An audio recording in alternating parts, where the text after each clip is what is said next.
Buying your first rental property feels like standing at the edge of a giant game board. Everyone around you seems to already be playing, moving pieces, collecting rent, and stacking wealth. And here you are, still holding the dice, wondering how to even take your first step. The truth is, most people never even roll. They sit back and think the whole thing is too complicated, too expensive, or too risky. But the people who do play, they don't start as geniuses or millionaires. They start with a clear, step-by-step process. That's what I'm about to give you right now. The very first step isn't hunting for the property. It isn't scrolling through Zillow at 2 a.m. And it isn't even calling an agent. It's sitting down with yourself and figuring out your financial blueprint. This means knowing exactly how much money you can comfortably invest without wrecking your daily life. If you got $5,000 saved, then you're not shopping for a $500,000 property that requires a huge down payment. You need to calculate your buying power realistically, not based on hype, but based on what your wallet can actually back up. You'd be surprised how many first-time buyers skip this part, then get destroyed by reality when lenders laugh at their applications. Once you know your financial lane, step 2 is setting your investment goals. Not vague goals like, I want to make money. I mean laser-sharp clarity. Do you want monthly cash flow that covers your rent? Do you want a long-term property that grows in value while tenants slowly pay off your mortgage? Or are you hoping for a quick win, like a fixer-upper you can rent out fast? Every goal demands a different property type, location, and budget. Without knowing your target, you'll waste months chasing shiny objects that don't fit your plan. Now, with your goals defined, we move to step 3, market research. And no, this doesn't mean just Googling best cities to buy property. Real market research means digging into rental demand, average rent prices, vacancy rates, and neighborhood trends. Look at whether employers are moving into the area, whether schools are decent, whether crime is going down or up. If you buy blind, you're gambling.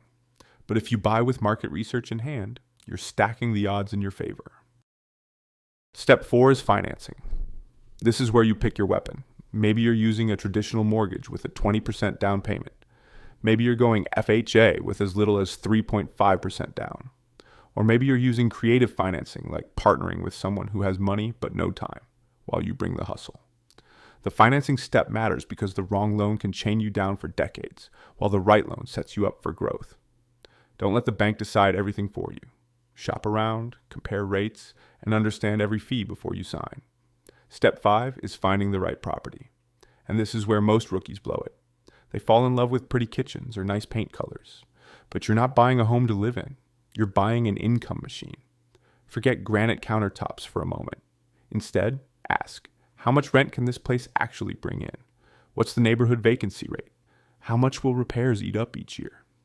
A property doesn't have to look like a dream house. It just has to perform like one. Step 6 is running the numbers. And when I say numbers, I mean really running them, not just guessing. Take the rent you expect to collect, subtract mortgage, taxes, insurance, and estimated repairs. Don't forget property management if you won't be doing it yourself. What's left is your cash flow. If that number is negative, it's not a deal, no matter how much you like the property. If that number is strong, then you've got a real contender. Think of this like test driving a car. You wouldn't buy one just because it's shiny. You'd check if the engine works. Same with rental property. Step 7 is due diligence. This is the boring part most people want to skip, but it's the step that saves you thousands. This means getting inspections, checking title history, making sure there aren't hidden liens or lawsuits attached to the property. Skipping due diligence is like buying a used car without checking under the hood. You might end up with a money pit. Step 8 is making the offer. Don't be scared to negotiate. First-time buyers often think they have to accept the seller's price like it's written in stone. It's not. Everything is negotiable. The price, closing costs, repairs. The worst they can say is no, and if they do, you walk away and find a better deal. The best investors know walking away is sometimes the strongest move you can make. Step 9 is closing. This is the moment you officially become a property owner, but it's also where paperwork overload can bury you if you're not paying attention. Read every line, check every number, and don't be afraid to ask your agent or lawyer dumb questions. Dumb questions asked now are better than expensive regrets later. Finally, step 10, managing the property. This is where your investment becomes real.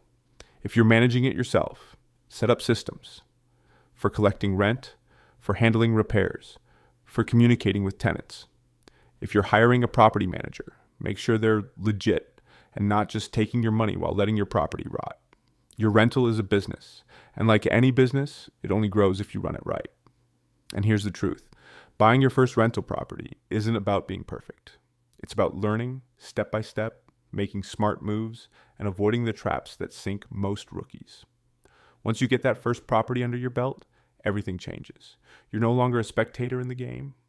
You're a player. And with each roll of the dice, you get sharper, stronger, and wealthier. You're no longer a spectator in the game. You're a player. And with each roll of the dice, you get sharper, stronger, and wealthier. But here's the thing about the game of real estate. It's not played in one move. It's not just buying one property and walking away like you've conquered the board. It's a series of calculated moves that build on each other, and each one makes the next one easier. That first rental property is like your training ground.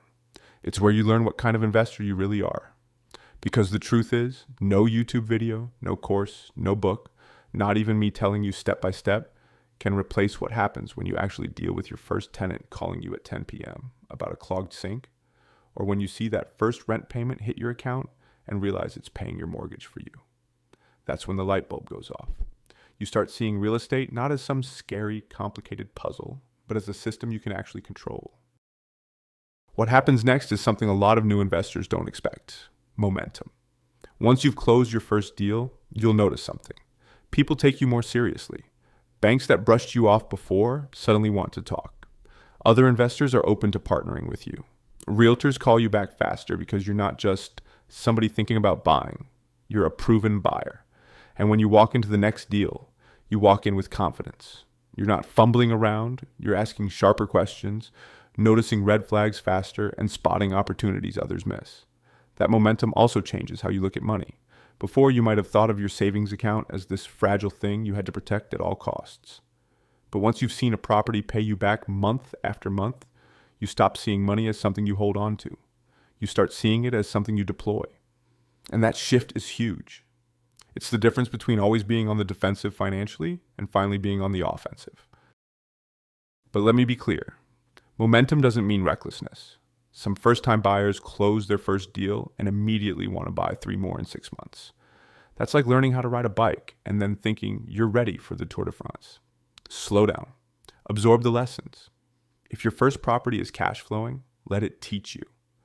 Let it show you how tenants behave, how repairs really eat into profits, how property taxes can creep up, and how refinancing actually feels when you're the one signing those papers. Every lesson you learn now compounds into wisdom that protects you when you scale. This is why some of the best investors I know always say, your first property won't make you rich. It'll make you ready. And that's the truth. The real wealth doesn't come from one property. It comes from stacking properties, one at a time, each one smarter than the last.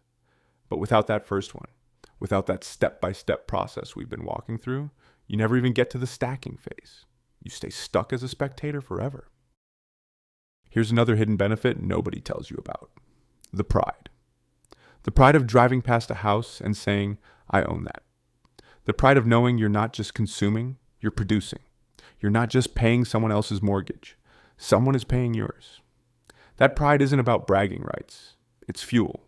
It keeps you motivated when the work gets hard, when a tenant bails, when a repair bill wipes out a month of profit. You remember, this is mine. I built this, and I'm not stopping here. And maybe you're sitting there right now thinking, but what if I mess up? Here's the truth. You will. Everyone does.